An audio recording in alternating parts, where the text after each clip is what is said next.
La Voz de América presenta.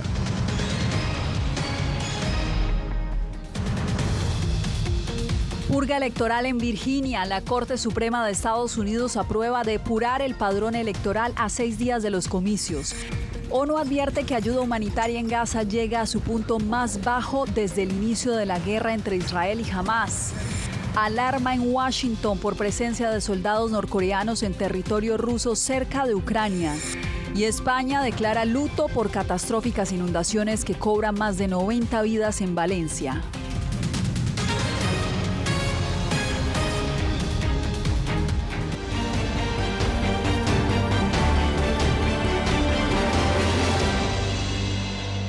¿Qué tal? Bienvenidos. Comenzamos con noticia desde Washington, donde la Corte Suprema ha dado luz verde al gobierno republicano de Virginia para eliminar votantes del padrón electoral. Este estado argumenta que existen inscripciones de personas que no son ciudadanos estadounidenses. Esto mientras en otros estados se reportan incidentes con material electoral. Jacopo Luzzi está con nosotros con toda la información. ¿Cuál es la situación, Jacopo? Bueno, Yasmín, en Virginia, un juez federal, recordamos que había obligado al Estado a restablecer 1.600 electores sospechosos de no ser estadounidenses. Ahora se tendrá que ver quién de ellos podrá sufragar porque varios de estos votantes son de hecho estadounidenses. Sobre las urnas y los funcionarios electorales hay mucha preocupación por posibles ataques. A solo 6 días de las elecciones, ambos candidatos hacen sus llamados finales. Un esfuerzo descomunal, sobre todo en los 7 estados indecisos, con varios eventos cada día, uno después del otro. Y mientras las encuestas siguen mostrando un empate técnico, el derecho al voto está cuestionado en algunos estados. Por ejemplo, en Virginia, la Corte Suprema de Estados Unidos permitió al estado inhabilitar a 1.600 votantes sospechosos de no ser estadounidenses. Pero algunos han salido a decir que sí son ciudadanos. Esta es una victoria del sentido común y de la imparcialidad electoral. Virginia permite a los votantes inscribirse el mismo día de los comicios, lo que significa que cualquier votante elegible que haya sido eliminado de las listas aún podría votar. En los estados de Washington y Oregon fueron cientos las papeletas quemadas en 3 episodios. Los funcionarios buscan a los votantes impactados para que voten otra vez y se sospecha que los ataques fueron motivados por la causa palestina. Fue realmente chocante escucharlo. Creo que es muy desafortunado que nos hayamos quedado sin tiempo. Al mismo tiempo, las preocupaciones por la seguridad aumentan a medida que se acercan las elecciones. En Florida, un camión con la parte trasera abierta perdió una bolsa de papeletas, mientras en Arizona los funcionarios electorales están bajo protección. Los trabajadores electorales están fuera de los límites. Con patrullas a caballo, drones de vigilancia y cámaras de seguridad, las autoridades de estados como Georgia, California y Michigan dicen estar listas contra cualquier posible riesgo el día de las elecciones. Entre tanto, la campaña de Trump demandó a la Junta Electoral del Condado de Bucks de Pensilvania por afirmar que el condado rechazó a votantes y que las filas se habían cerrado antes de tiempo. Esto cuando el condado ha simplemente tomado, dijo, medidas que se toman cuando hay demasiadas personas que quieren votar todos al mismo tiempo. Te agradezco, Jacopo, por este reporte. Entre tanto, la mención de Puerto Rico durante un reciente mitin de Donald Trump en Nueva York sigue desatando controversia. El hecho ha generado gran expectativa sobre la participación hispana en estas elecciones. José Pernalete nos tiene la actualización. A menos de una semana de las elecciones presidenciales, el cuestionado comentario sobre Puerto Rico durante un mitin de Donald Trump en Nueva York continúa generando numerosas reacciones.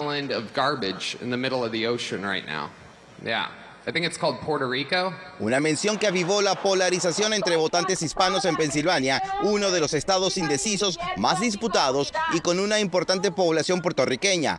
Hay voces a favor del candidato republicano y otras en contra. No es gracioso y no nos estamos riendo. Por eso hice este cartel específicamente para decir que el 5 de noviembre lo vamos a poner donde pertenece. Él no pertenece a la Casa Blanca. El comentario fue feo, pero no es la opción decisiva para mí. Un comentario no es nada comparado con muchos problemas del país. Así que la inmigración está por encima del comentario de la basura. El crimen está por encima del comentario de la basura. Trump buscó presentar un mensaje positivo ante una audiencia auditorio hispano en Allentown. Nadie ama a nuestra comunidad latina y a nuestra comunidad puertorriqueña más que yo. Nadie. Es interesante porque he hecho más por Puerto Rico que cualquier otro presidente. Por su parte, en un foro virtual, el presidente Joe Biden calificó de basura a los seguidores de Trump al referirse al comentario. Posteriormente, en su cuenta de red social X, el mandatario destacó su afirmación. Su demonización de los latinos es inconcebible. Eso es todo lo que quería decir. Los comentarios en ese meeting no reflejan quiénes somos como nación. Kamala Harris se distanció de la polémica y dijo que de resultar electa se dedicará a todo el pueblo estadounidense sin importar por quién haya votado. José Pernalete, Voz de América.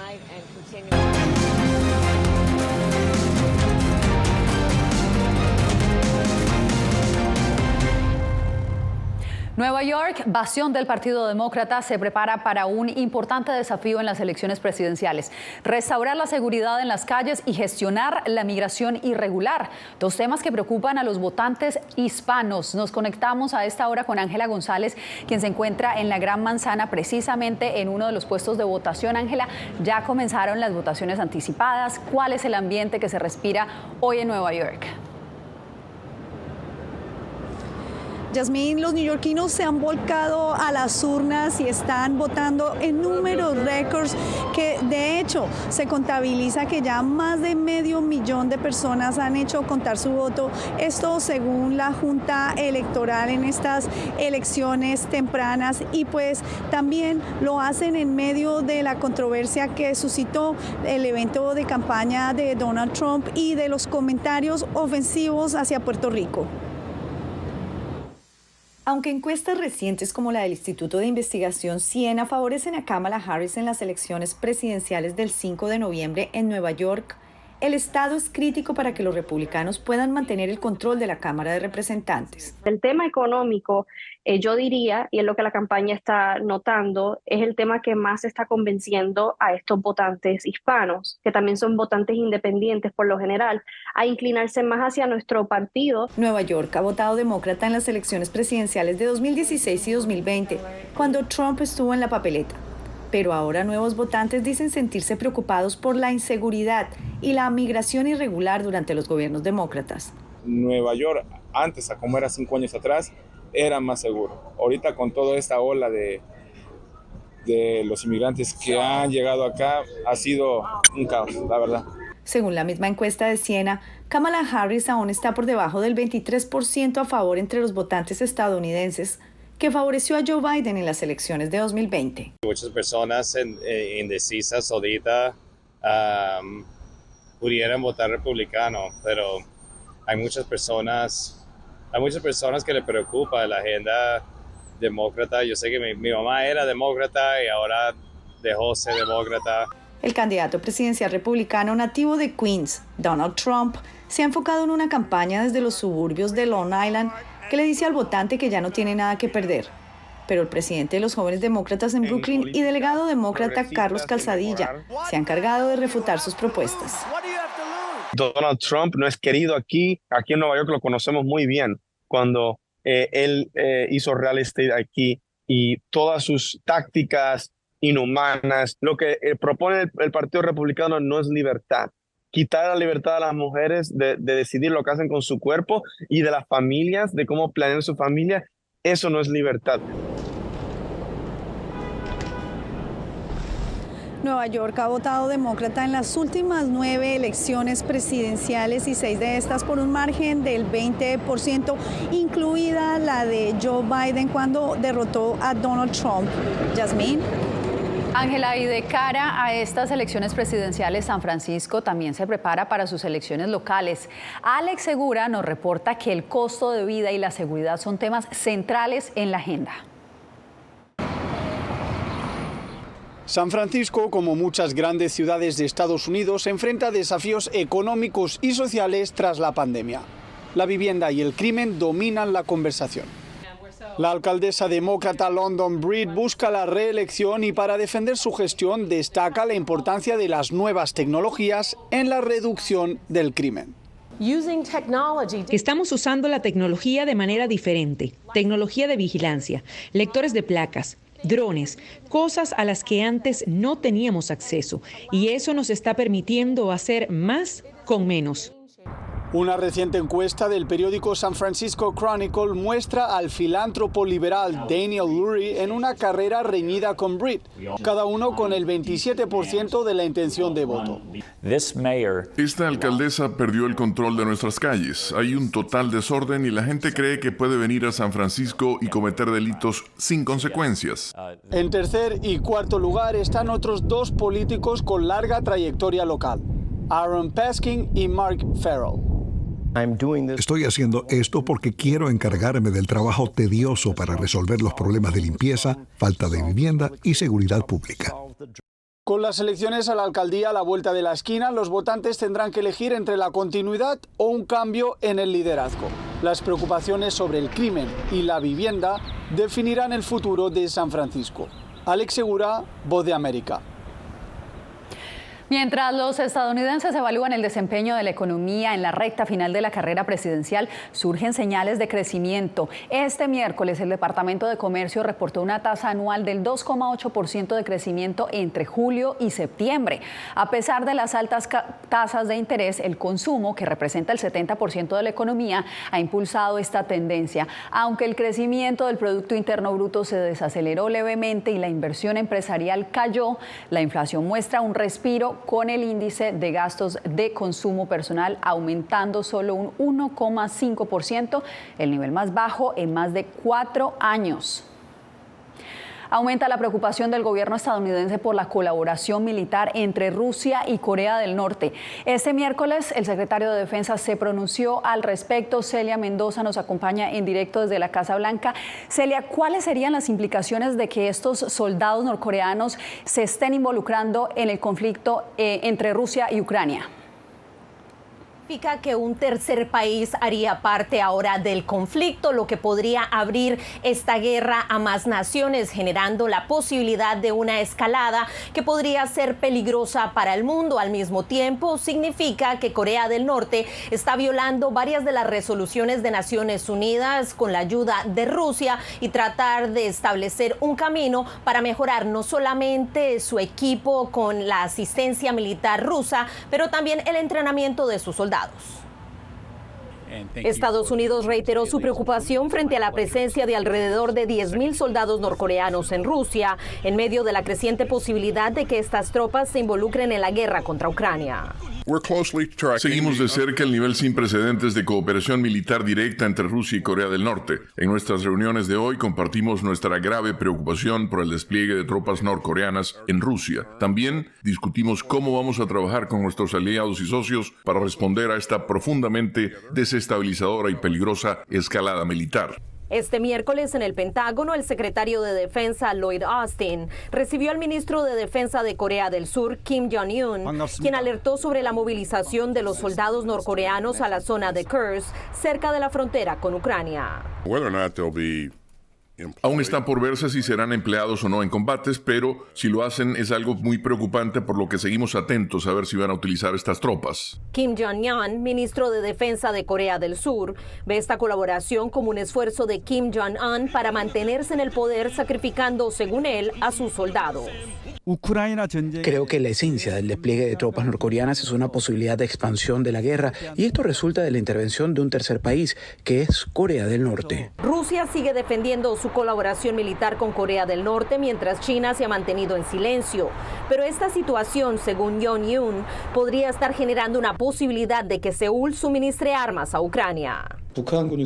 El hecho de que Corea del Norte haya enviado voluntariamente sus tropas a Rusia podría significar que si ocurre una emergencia en la península de Corea, el ejército ruso podría intervenir para ayudar a Corea del Norte y podría ser una amenaza para Corea del Sur.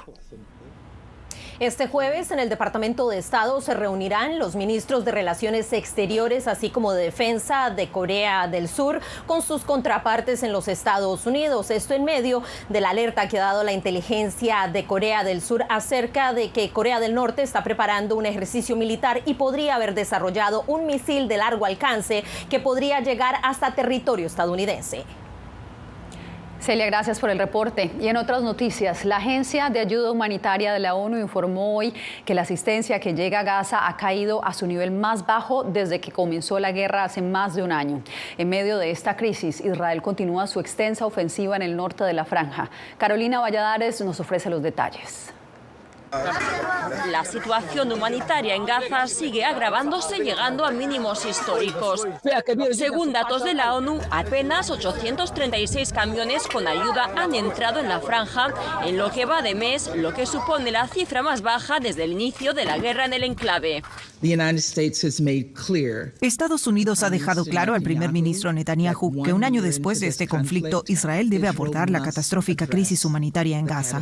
Que Estados Unidos rechaza cualquier intento israelí de matar de hambre a los palestinos en Jabalia o en cualquier otro lugar y que las palabras de Israel deben ir acompañadas de acciones sobre el terreno. Estados Unidos dijo a Israel en una carta del 13 de octubre que debía tomar medidas dentro de 30 días para mejorar la situación humanitaria en Gaza o enfrentar posibles restricciones a la ayuda militar estadounidense. 2 semanas han transcurrido desde el ultimátum de Estados Unidos, tiempo en el que Israel ha ampliado su ofensiva militar en el norte de Gaza.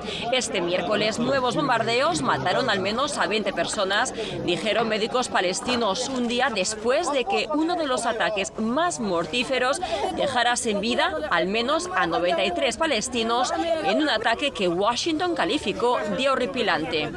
Quemaron nuestras aulas, quemaron nuestra ropa, quemaron nuestros muebles. Mi deseo es un alto al fuego. Esto es lo más importante para mí y que cada persona regrese a sus hogares. Mientras la administración Biden busca avanzar en la resolución de los conflictos en Gaza y el Líbano y disuadir una mayor respuesta iraní. Funcionarios estadounidenses, entre ellos el director de la CIA, Bill Burns, viajarán a Israel y El Cairo este jueves. Carolina Valladares, Voz de América, Washington. Crisis en el este de España. Al volver, tenemos actualización de las inundaciones que dejan casi un centenar de muertos.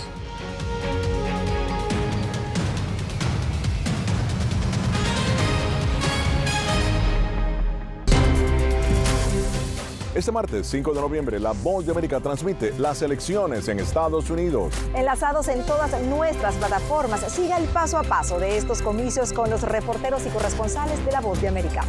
En los estados claves. Y desde las sedes de las campañas presidenciales. Durante todo el día, conéctate, vozdeamerica.com.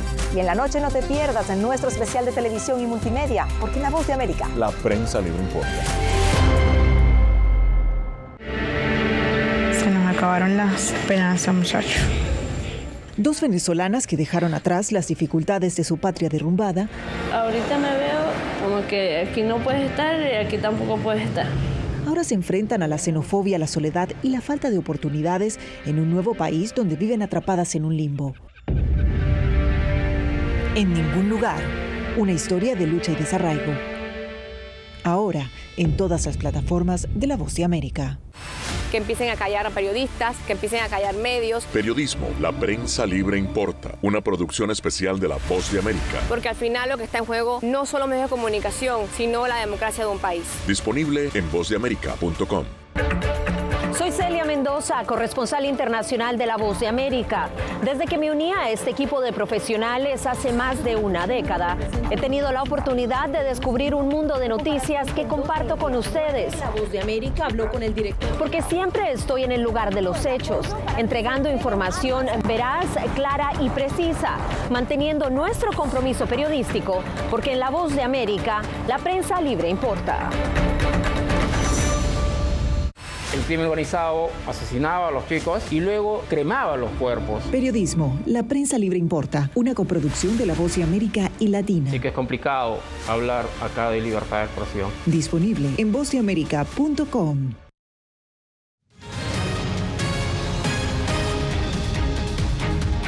España está de luto tras las inundaciones que han dejado más de 90 muertos, 140.000 usuarios sin electricidad y el transporte público suspendido. Laura Sepúlveda tiene el reporte.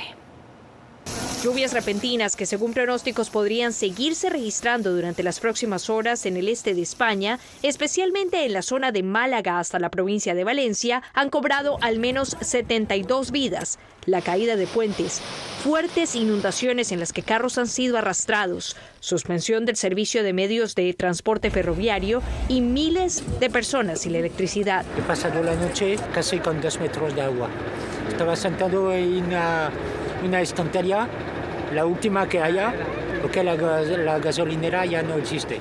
No hay todavía información completa del impacto, del alcance, de los efectos incluso de las posibles víctimas. Como la Dana, se le conoce a este fenómeno que ocasionalmente se registra en el Mediterráneo entre los meses de junio y octubre, en el que la presión atmosférica baja en una zona rodeada por aire más cálido. Hubo información de antemano, pero llegó bastante tarde. La gente no recibió las advertencias a tiempo, no las entendieron. Pudimos ver gente poniéndose en riesgo al conducir en zonas inundadas. Autoridades advierten que el riesgo permanece y la población debe resguardarse. La Dana continúa causando estragos. Aún no podemos dar por concluido este devastador episodio. Más de 1.600 soldados han sido enviados a apoyar en zonas de emergencia para ayudar en labores de socorro en las que se intenta dar con el paradero de varios desaparecidos. El gobierno español ha declarado 3 días de luto a partir de este jueves por las vidas perdidas. Laura Sepúlveda, Voz de América. Cuando volvamos, un caso en Guatemala ilustra los ataques que sufren periodistas cuando falta poco para el Día Internacional de Lucha contra la Impunidad.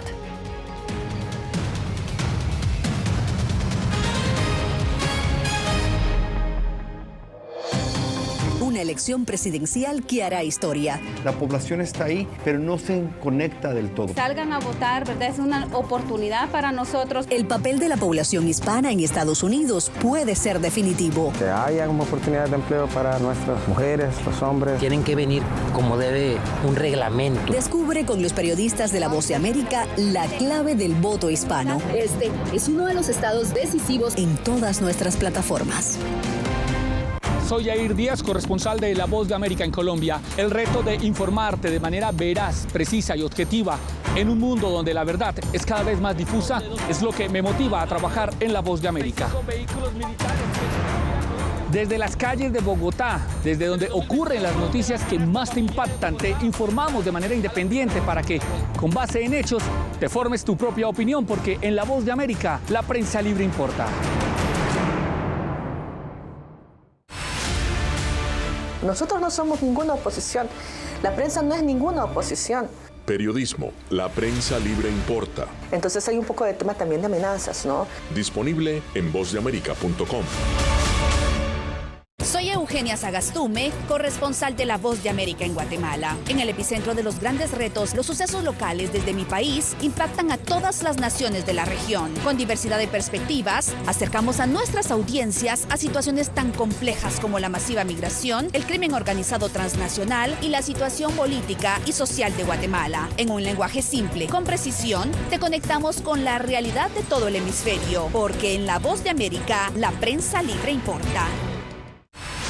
Hay un dicho sobre Chile. Periodismo, la prensa libre importa. Una coproducción de La Voz de América y Mega Noticias. En Chile hay libertad de expresión, pero que no hay donde expresarla. Disponible en vozdeamerica.com.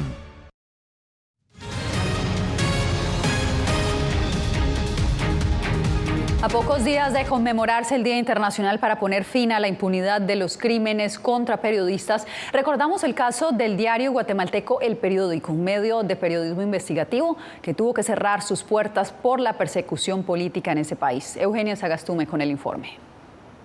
Diario El Periódico fue fundado en 1996 y logró un tiraje de 30,000 ejemplares. Se caracterizó por su periodismo investigativo que destapó casos de corrupción en el Estado. Eso llevó a una larga trayectoria de persecución que culminó con su cierre durante la administración de Alejandro Yamatei. Después de más de 25 años de publicarse diariamente, se vio obligado a cerrar por 2 razones.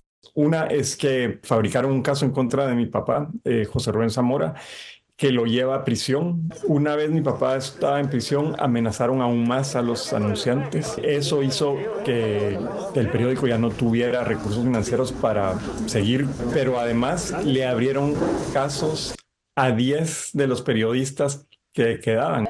Una criminalización que los obligó a abandonar el país para evitar ser encarcelados. Salí de Guatemala el segundo día después de que me criminalizó un juez que decidió aceptar la petición de una fiscal que aseguraba que nosotros estábamos obstruyendo la justicia en el caso de José Rubén Zamora. La última publicación del periódico fue el 15 de mayo de 2023, mientras su fundador, José Rubén Zamora, enfrenta 2 procesos penales. La Organización de Naciones Unidas manifestó su preocupación porque el proceso contra Zamora cree un efecto amedrentador en otros periodistas guatemaltecos. Eugenia Sagastume, Voz de América, Guatemala. Cuando regresemos, México se llena de color mientras espera el Día de Muertos. Hola, ¿qué tal? Les saluda Natalia Salas Guaitero. Esta semana en Visión 360. Nicaragüenses desterrados en Costa Rica comparten cómo se sienten al ser obligados a vivir sin patria. Como que nos mataron, como que nos desaparecieron. Visitamos el Museo Postal de Estados Unidos, un lugar que alberga miles de curiosidades que cuentan la historia del correo en el mundo. Disponible en todas las plataformas de La Voz de América. Soy Jacopo Luzzi, reportero de La Voz de América aquí en Washington, D.C. Ya sea informando desde el Capitolio, desde la Casa Blanca, cubriendo el impacto del cambio climático, el impactante tema migratorio, o subir en un avión y cruzar medio mundo para estar en el lugar de la noticia con la información precisa y veraz, este es mi compromiso como periodista. Un compromiso de vida profesional que comparto con ustedes, porque en La Voz de América la prensa libre importa. La Voz de América presenta testimonios de tolerancia directamente desde el corazón de una de las regiones más conservadoras de Estados Unidos. Historias de personas determinadas a derribar estereotipos, viviendo de manera auténtica en el hogar de los valientes. Encontraron su libertad. Disponible en todas las plataformas de La Voz de América. Nunca pensé pasar 2 años y 7 meses en la prisión por nada más pensar diferente a las autoridades de Nicaragua. Una vez que bajamos del avión, acá en Estados Unidos, en Washington, nos damos cuenta que estamos libres porque no sabíamos si también veníamos a una cárcel, no sabíamos nada. El cuerpo como que siente el aire puro, la diferencia a estar en una prisión, ¿verdad?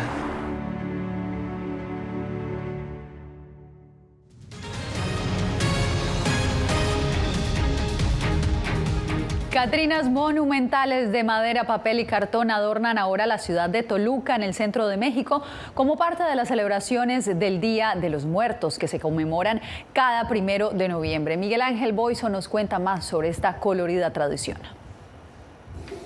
Estas esculturas están dedicadas a la leyenda del Atlanchana islense, una deidad prehispánica que tenía la mitad del cuerpo de una mujer y la otra parte era una cola de serpiente acuática, encargada de mantener el equilibrio ecológico. Era la dueña de la laguna, la que se encargaba de cuidar el cuerpo de agua, consideraba a los peces, a cociles, ajolotes, sus hijos.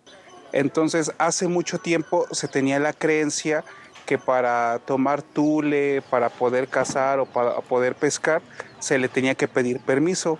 Los mitos tienen el don de darnos las ideas de las religiones de los pueblos.